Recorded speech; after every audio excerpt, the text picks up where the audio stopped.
Welcome, it's your boy King WhyBrow from Gamer2Gamer. I'm here with the first podcast from the new event within Gamer2Gamer, the podcast team, and I'm here with the boys really. So I'd like for them to introduce themselves. I'll go with Blake first. So Blake, introduce yourself, mate. What's up? My name is Blake, aka Smoking Dang 5280. I play on the PlayStation 4, the 3, sometimes the Vita, and I YouTube for Couch Jockey Gaming. That's pretty much it. That's it. There you have it. And over to Ethan. Hello everyone, I am Ethan, and some of you may know me, some of you may not, but I am a PC gamer mostly, and I do not currently own any next-gen consoles beyond my PC, and I'm not that old, so I might not really know that much about retro gaming, but, you know, more than willing to try it. And, yeah. And over to Matt. Introduce yourself, Matt. Guys, Solid Conquest, or Matt if you want. I'm an Xbox One gamer, so I'll be from the Xbox One side today. All right, so let's go back to Ethan, because he brought up a critical thing for me. Basically, he said he's only a PC gamer. So why haven't you gone over to the next generation consoles, Ethan? Why it's really down to the fact that my PC is powerful enough to run most next-gen games, and I'm currently a bit pushed for like the funds to go with that, and I had the option of either getting a next-gen console or a gaming PC, which I built myself, but the gaming PC was the better deal, as the components in here are more powerful than the components you'd find in a PlayStation 4. Just a bit on a par, just a bit above, if you get me. Okay, I understand that. So we've obviously got the PC gamer in here. We've got a PlayStation 4. We've got the Xbox One. So Blake, let's have a little talk about your PlayStation 4. What are you enjoying about your PlayStation 4 experience other than the PS3 and last gen? What is the big difference you notice more with your PS4? The biggest thing for me, honestly, the games look a hell of a lot better. They look crisp. They just look awesome. But most importantly is the controller. I've always hated the DualShock 3. I actually started gaming Atari and Nintendo and PC when I was really little, but I was on Xbox way before I ever had a PlayStation, and I liked the Xbox controller, and it took me until the DualShock 4 to actually like holding that damn controller. I love that thing. But other than that, it's just a great system. I love being able to record the games. I've been having a blast with it. I know a lot of people don't like it, but I love my PS4. It's a good choice, considering there's a lot more PS4s on the market now, and in most household families, really, there's a lot more PS4s compared to the Xbox One. But the Xbox One is catching up. But you know, like, you've got that new game, The Order. What do you think's good about that? Do you like the storyline, or is it just an eye candy game where it's too much sugar coated? What do you think on that? Honestly, you've got the wrong gamer. I don't have The Order. I passed it up. Oh, that was it. I remember now. I remember. Yep, I didn't go with it. I honestly, and I'm one of the ones where I won't knock the game. I don't think it's going to be trash because it wasn't. It's made by Naughty Dog. It's got a weird aspect ratio. But for me, $60 on a 5 to 10 hour game, I just can't justify that right now. The game looks great from what I've heard. The story's great. I need that price to come down. Fair enough. Before you even touch it, that makes sense. Right. That makes sense. That averages out at about $6 an hour. Yeah, that's it. That's $1 every 10 minutes. That's really not worth it. No, that makes sense. That makes sense. Totally. So over to Matt. So you're an Xbox One gamer. What's the main reason you chose to purchase an Xbox One over a PS4? Is it because you enjoyed the 360 so much? I know you had the PS3, but what was the reason you chose the Xbox One over the PS4? No, you ain't got to be anti a console. Just tell me your general opinion of that. Oh no, I'm not anti PS4 at all. I mean, I know it's it's a beautiful machine. But I've always been an Xbox gamer since the 360.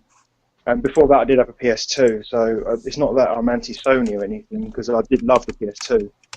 But I mean, the Xbox One, the controller's better. The Kinect actually works, which is nice. It actually understands you most of the time. The only problem with the Xbox One is that the hard drive runs out really quick. So, I mean, I've had to buy a couple of external hard drives, but other than that, that's the only reason. You know.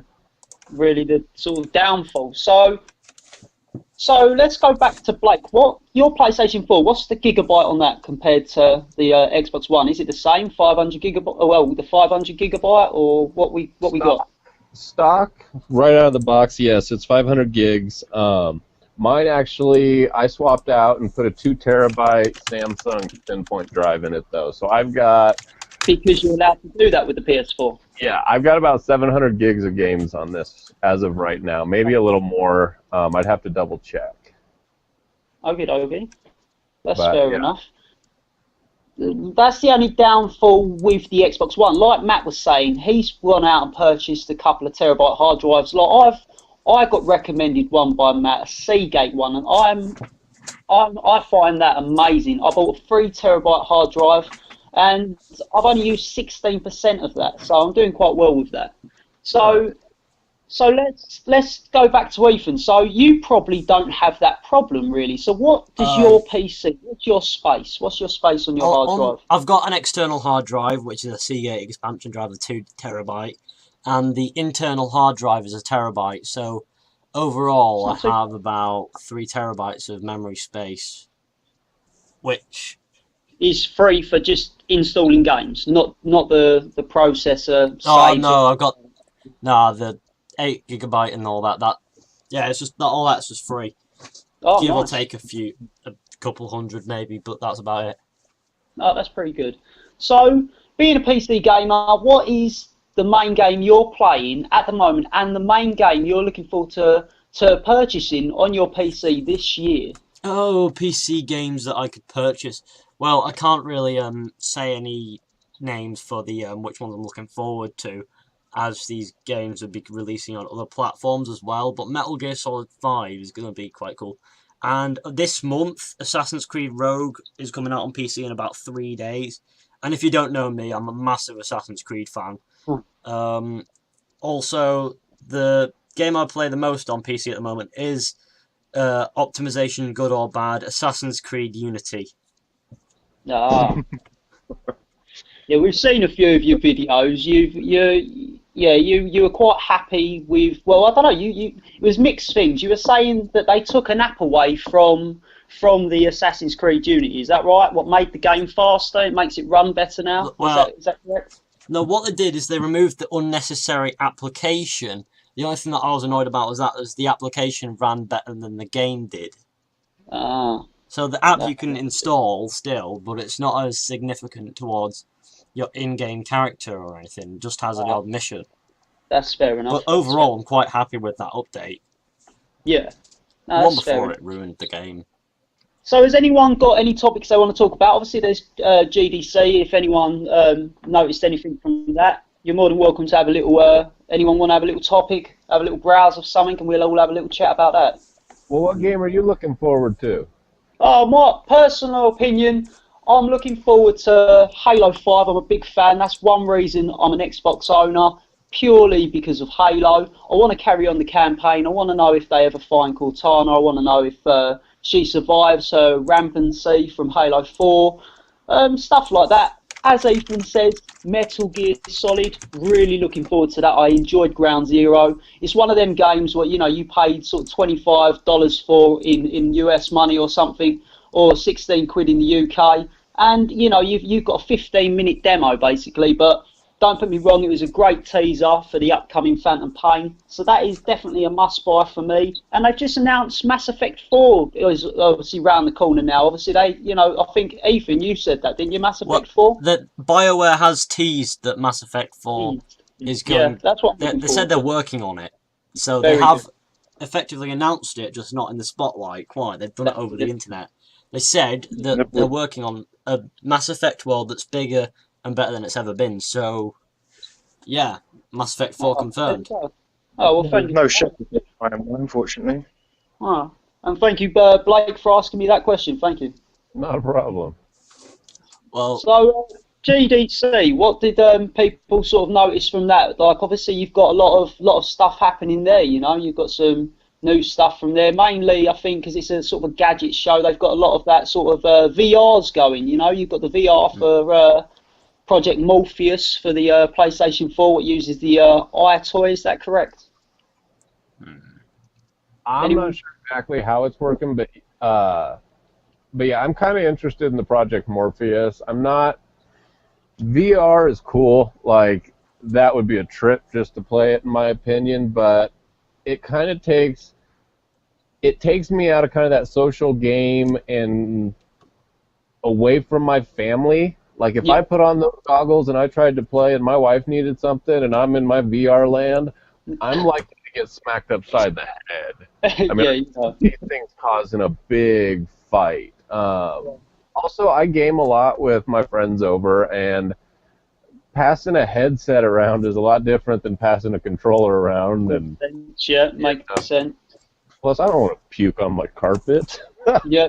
So it could be, you know, a stage one of the next sort of gaming. So there's obviously going to be these bugs with it, and they're obviously, you know, I don't think it's going to kick off as much as they expect it will be. I think it'd be better for smartphones, because I've noticed they've got a lot of VR now. Like HTC's working on one, and Samsung Galaxy S6 is working on their own VR headset. I think it'd be good for mobile phones, but not for the actual gaming in your living room. As you say, it's unsociable. You lock yourself away too much, and you just be in your little VR world. I believe that's what you're saying. It's not a social thing unless they incorporate that, you know, two-player games and stuff like that. I've heard that it does have effect. Being a HTC is most exciting since it's from Valve. I've heard that it has a bit of an effect on your head, like gives you headaches and migraine, etc. Exactly like Blake said. Yeah, that makes sense. Yeah. What, HTC ones or in general? Well, when it comes to phone brands and all that, trying to make them, they're making these things right next to the warehouse where they're manufacturing tanks and mobile phones. So, you know, I don't know if they can specialize on something that's meant to give you a virtual experience that you can pass off as real. If they make tanks like Samsung, they're a well-known weapons manufacturer as well as a digital entertainment manufacturer. Really? No, that I did not know, but thank you for sharing. I did not know that they make weapons. That's mad. Yeah, Samsung are a well-known weapon manufacturer. And they can't make a phone that'll survive a fall? I'm pretty sure Motorola tried that and it ended up dying. No, that is true. They actually did try when they made that builder's phone, what was supposed to be indestructible. Yeah, I remember that. And they put it in water and it just broke. Yeah. So let's talk about some upcoming games. We're thinking, you know, you've got a lot of free-to-play games coming out now, and there's a big one coming out. Probably, Ethan, you're looking forward. I don't know if you're looking forward to this, but it's available now on PC, and I don't know if you know what one I'm going to talk about, but that's Elder Scroll Online. You can pick that up now for about £15. It's free to play online for PC, I think, from May, or I think so, and it's going to be available on PS4 and Xbox One, and also free to play online. Do you think that will take your fancy, Elder Scroll? I've loved the Elder Scrolls franchise since Morrowind, so yeah, I'm going to try it, but from what I've heard, people don't really class it as an Elder Scrolls game as much as a game that collaborates with the Elder Scrolls lore since it's in the same universe. But I'll give it a shot when it's like officially released as a buy-to-play instead of subscription-based. And it's gone down to price, yeah. I believe it's a monthly subscription right now. It is now till May, I think, when they release it on Xbox One and PS4. Not too far away until they release it on next-gen consoles, then that's good. Yeah, I mean, that's what they're working on now. The PC version's already out. Yeah. I've realised something with games as of recent, especially, and it's something that I like to call Ubisoft syndrome, where every developer has copied Ubisoft. I mean, PC ports are all terrible these days. Games are released about 3 years after they're announced, and when not, they're rushed and glitched to heck. And it seems to be all about the graphics and not about the experience, and the stories are all like to dust. I haven't played like PlayStation exclusives or Xbox One exclusives like Sunset Overdrive or Infamous Second Son or The Order 1886 or anything like that, but I'm just going over what I've gathered from my experiences, and I'm not really that impressed with how gaming's turned for the worse since since 2013, hasn't it? 2014 was a horrific year for game releases. Yeah, no, I can understand that. I definitely can understand that. They're rushing a lot of games recently and stuff like that. I think it's the consumers what are rushing. The people who are making these games know that they're going to make a mint out of whatever they publish, and it's all about these fake adverts they do to advertise the game with cinematic trailers and stuff like that. Watch Dogs. Sell the game to people. And I feel that, when people do get them, they're then, confronted with a game that's only 4 to 5 hours long with just hardly any playthrough factor, just going back to it. And that's why I think the pre-owned market is doing quite well still, because the amount of people who are buying games and knocking them out, either due to it being such a short game or achievements or trophies, or it just being broken. Especially, great example, I'm a Halo fan. I wanted all 4 games on one disc, the Master Chief Collection. It works as in they're all on there, but the multiplayer side of that game on release day up till this week was terrible. Like, the campaign was the only thing what actually worked in that game, and you just physically could not play the multiplayer at all. You would either get knocked out of a game. They were pushing updates after updates after updates and did not fix it at all. So, yeah, they're rushing a lot of games at the moment. I do know that, and I do agree with you 100% in that area. Yeah, I mean, anyone else got any input on that? Because it could be a two-sided conversation here when there are 4 of us. In respect to Ubisoft, I mean, like, the crew wasn't rushed, and that came out all right. There wasn't many glitches on that. I mean, cars disappeared occasionally. There we go. People just appeared out of nowhere in Unity, and I have to admit, Rogue wasn't that badly rushed on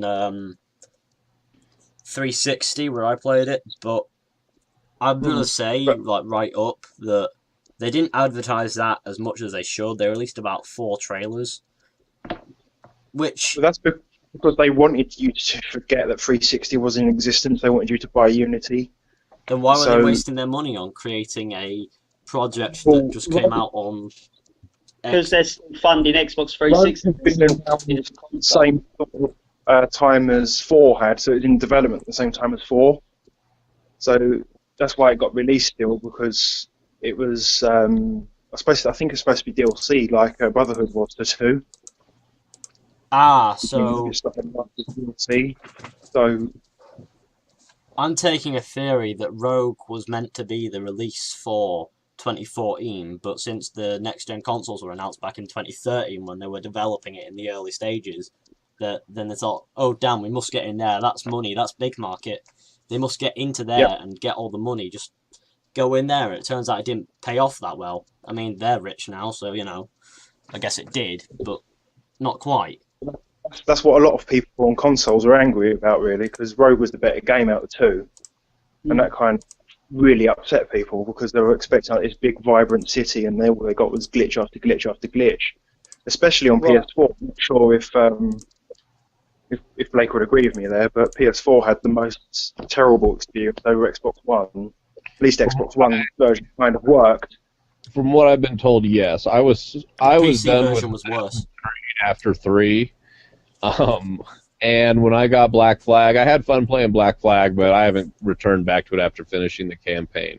I'm kind of just over Assassin's Creed, and I've really been looking towards the next gen for new IPs and brand new stuff, as opposed to these remakes. And like Ethan says, all these glitchy games that we're getting. We're spending top dollar on these and expected to prepay for the game, prepay for a year's worth of DLC, and we get it, and the games play like shit for the first month.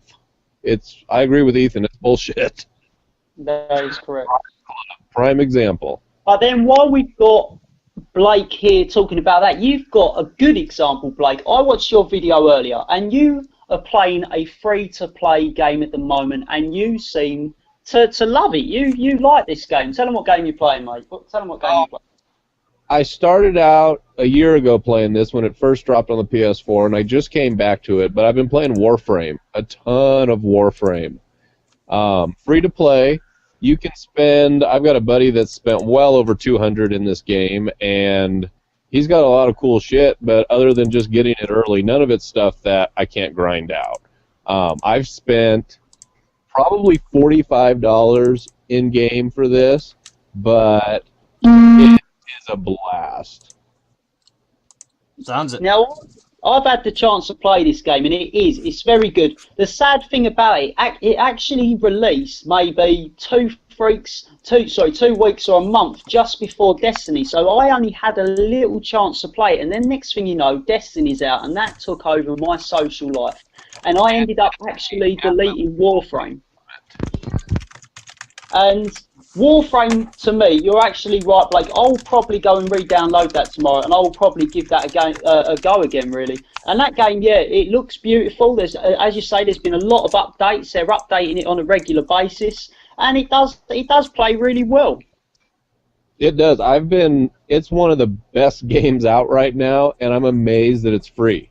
And they've got a good thing going, because you've got more people downloading it for free than would go out and pick up this weird kind of space magic ninja game from Digital Extremes. For free, you can check it out, and most of the time, most people are going to put a few bucks into it, and I think it's a good business model for them. Yeah, you're right.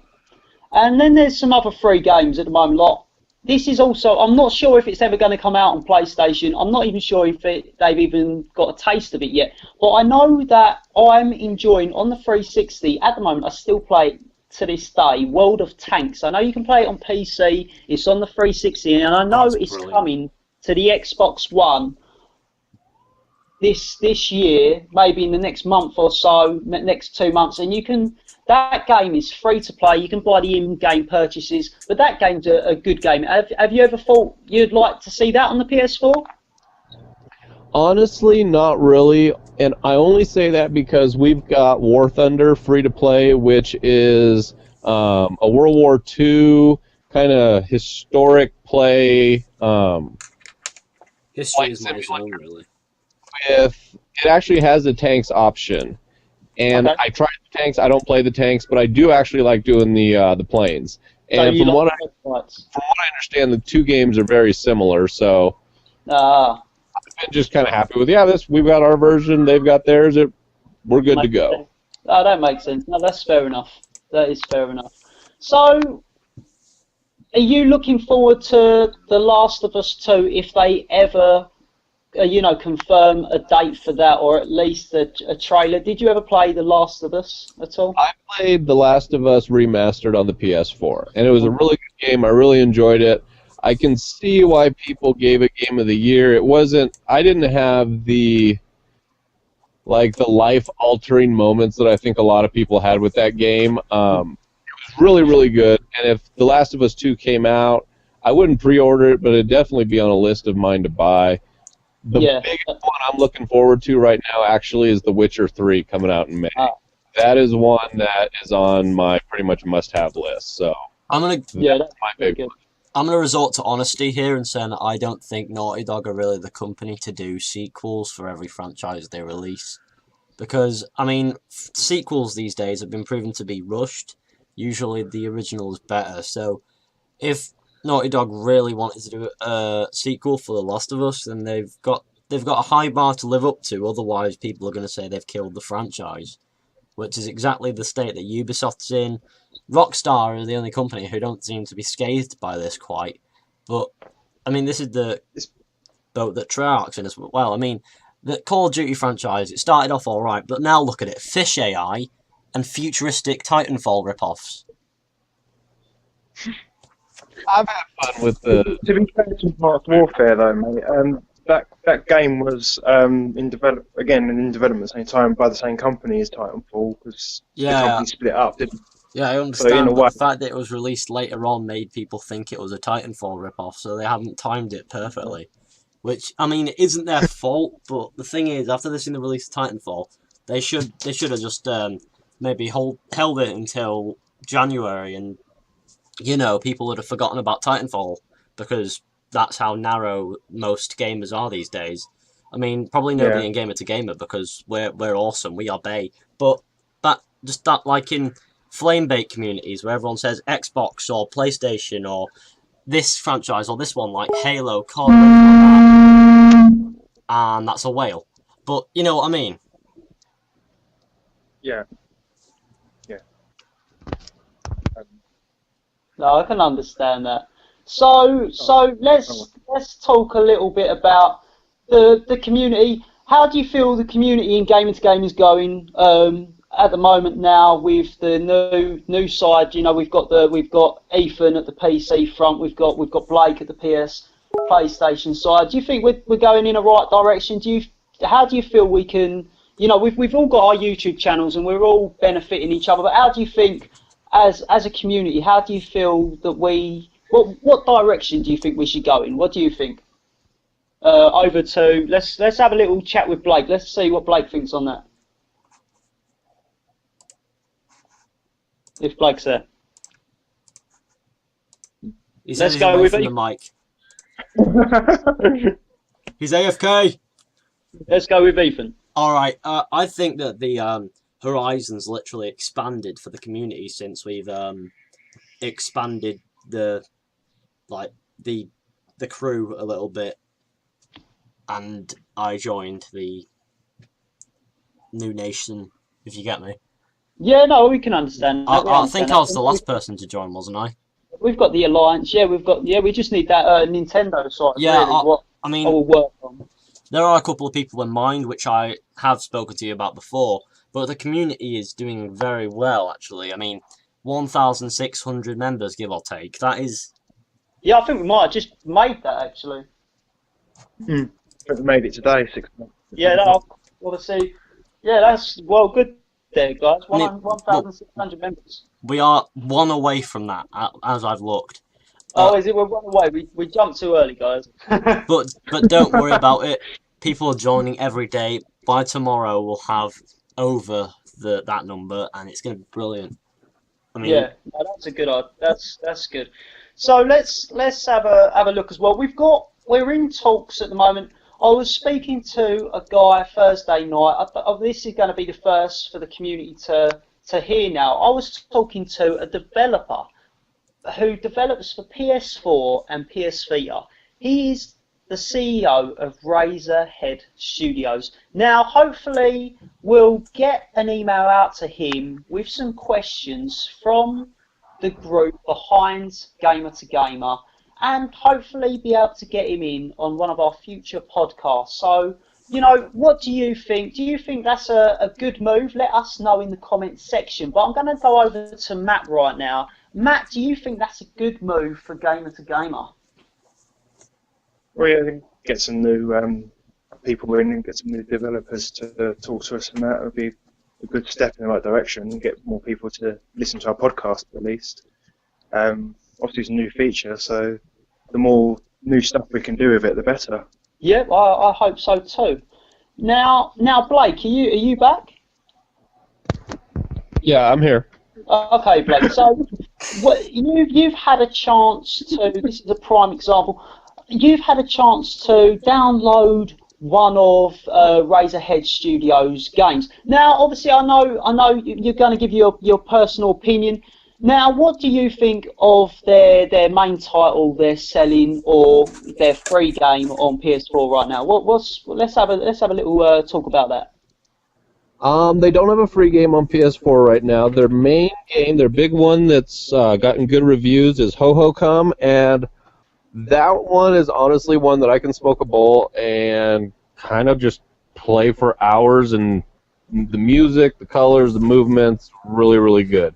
Their other one that I've played on the Vita, Frobisher Says, is kind of like it even says when you turn it on, play Frobisher's stupid video game. It's a bunch of stupid little games, kind of like Simon Says. It's fun for quick little, I can play here for 5 minutes, I can play here for 3 minutes. I don't ever sit there and play it for long periods of time, but it is good for filling time. Okay, so that's pretty, yeah. Just play it when you're bored, basically. That's that. I've got a couple minutes. I'll play a couple of these. It's a bunch of little mini games, is what it is. They're fun. So there's a lot of people who enjoy them, I suppose. Correct. It's more geared, I would say, more towards mobile gaming, which I do enjoy some mobile gaming, but I enjoy the bigger, deeper, epic games. You know. Yeah. Well, I've got another CEO going to be coming on soon. The head of from Codeheads Gaming, and basically they develop iPhone, Android games, and Windows-based, like sort of browser games, basically for Miniclip and stuff like that. So I should have them coming on soon, and they've got a game what's available now on your iPhone called Tipsy Turby. And, you know, that's worth downloading. That's a free game. So, obviously, check that out. But I will be having them on Gamer2Gamer shortly as well. So, we've got two great companies coming to Gamer2Gamer as an interview. One being a mobile and browser-based game developer, and one for PS4 and your PS Vita. So hopefully we'll move across and hopefully go over to Xbox and get Ethan on some, maybe even getting Ethan on some developers, you know, new software, what's going to be available for his PC and stuff like that. Maybe he's looking at some new software and he wants to know a bit more about it. Maybe he can reach out, and hopefully, you know, the community is going to grow and we're going to expand and just get more notification, really, you know. So yeah, we'll see how it goes from there. Yep.